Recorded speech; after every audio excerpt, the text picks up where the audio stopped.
Sometimes you see a documentary film and you kind of think to yourself that maybe you're watching a work of fiction. You know, like some of Michael Moore's movies. It crosses the line between fact and speculation to the point where you almost wonder if it's some sort of subtle parody of documentary films. Then, every once in a while, you see a parody film, something so completely out there that you know it couldn't possibly be taken seriously.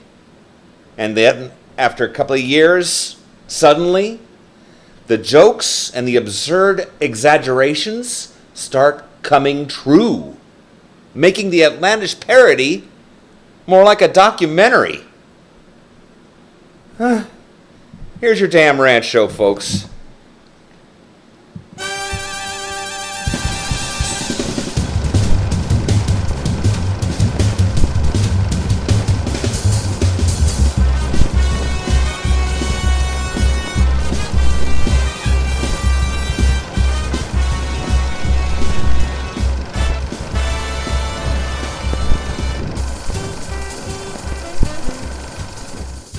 Greetings, I am E. Adam Thomas, and welcome to Film Rants. Not really the movie review show you want, but definitely the movie review show that you deserve. Tonight's film is the 2006 Mike Judge film Idiocracy, starring Luke Wilson, Maya Rudolph, Dax Shepard, and Terry Crews. The basic premise is that two completely average people, mainly a completely unmotivated military turd and a career hooker, get selected for a top-secret experiment to see if people can be cryogenically frozen for an entire year and then brought back unharmed.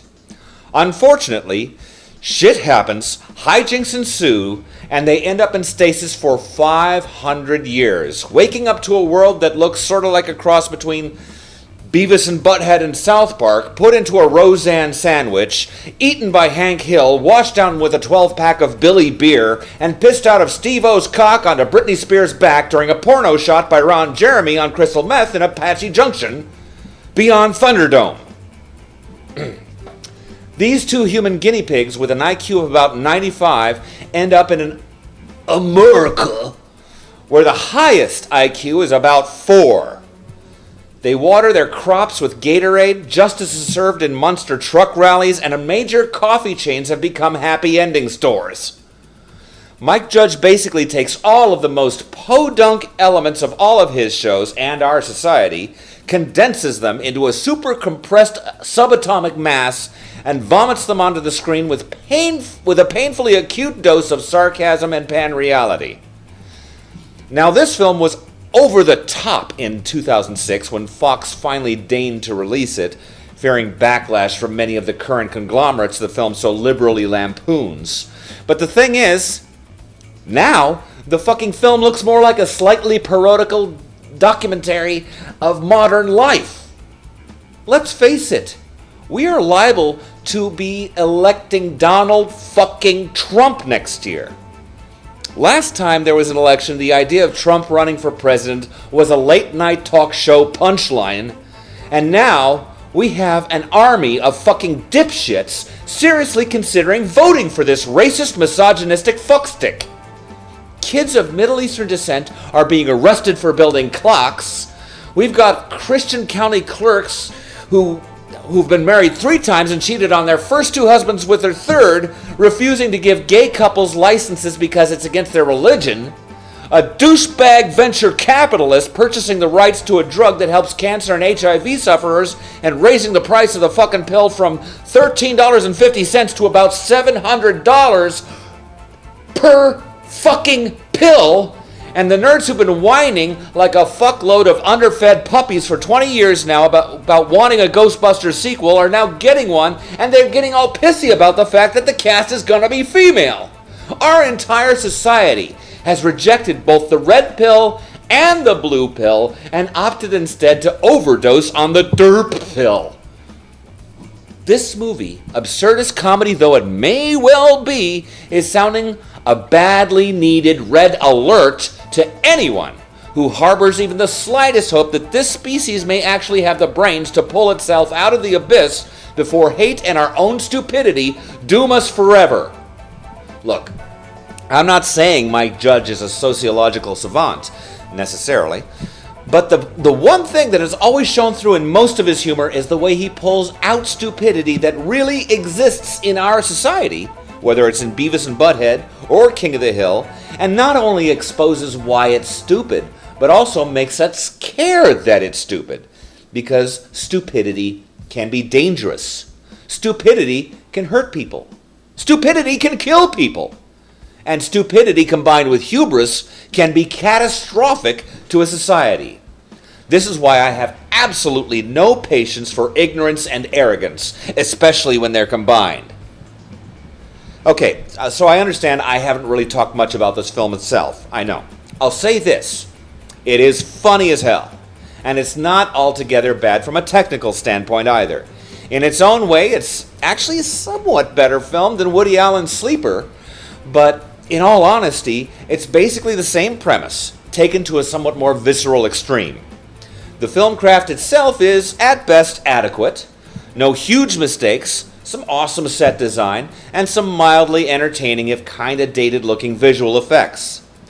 Luke Wilson is pretty good, but Maya Rudolph is the real star of this film, playing her part with equal parts sass and lovability. Most of the supporting cast is pretty well balanced as well, which isn't easy when doing a comedy of this level of outrageous proportions. Think Airplane.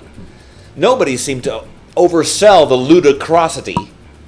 And yes, that is a made-up word, just like Idiocracy. Anyway, none of the actors overacted their roles. It was consistently funny, and I would recommend it to comedy lovers and people fearing for our future as a society alike. Let's pull up the old Carl's Jr. Rantometer, shall we? Artistic gets a 4. Because the vision of the future ruled by rampant stupidity and corporate greed is remarkably well realized. Coolness gets a 4 as well. Because although the film lacked any real belly laughs, the overall absurdity of the premise was admirably well executed. Originality gets a 4 as well, because although the basic premise was kind of a mashup between Sleeper and Demolition Man, Mike Judge put his own stamp on this film firmly and avoided copycatting either film egregiously. Suckatoo does get 2 blades, and one of them is aimed straight at 20th Century Fox for outright cock-blocking this film's release. I don't give a fuck if you're afraid of offending a few restaurant or coffee chains. A movie like this needs to be seen. The other blade is because some of the visual effects were pretty fucking bleh. They're just kind of awful. Probably also Fox's fault, most likely. Overall, that gives Idiocracy a total score of 10. It's not the greatest comedy ever made by far, but given the way society is moving rapidly towards dysgenics, it may be one of the most important comedies. And now for an announcement. I've been wrestling with this decision for a few months now, and the time has come for me to make a change. I know people mean well when they say things like, you should just do it for yourself. And that's fine for some types of artistic self-expression. But when it's something performed, either in front of an audience, on a stage, or on camera, the performer has a need to know that what they are doing is good enough to at least catch a few people's attention. Film Rants hasn't really been doing that, so I've kind of decided to cancel the series after the October requests are over. And in its place, I will be trying out a new series that will, I hope, have a much broader appeal.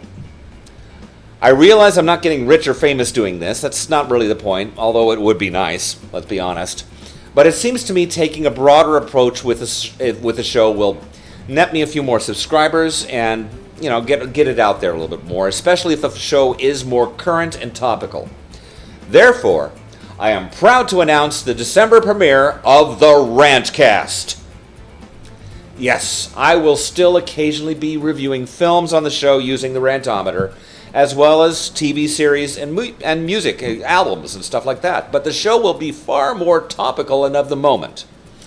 Nobody really gives two shits about my opinion of a 1954 black and white horror movie, but I'll bet if tonight's show was about what a cunt Kim Davis is, or my views on what a total sociopath Donald Trump has become, I might get a few more hits. So, anyway, in memory of Wes Craven, who passed away earlier this month, in October we'll be looking at a month of the most gruesome, bone-chilling horror films as requested by you, as well as Wes's first major film, The Last House on the Left. Then, after a couple of weeks off, a little reshuffling, one more film rant, and then off to the news show. I hope you'll like it, and I'll see you in the theaters, cinephiles.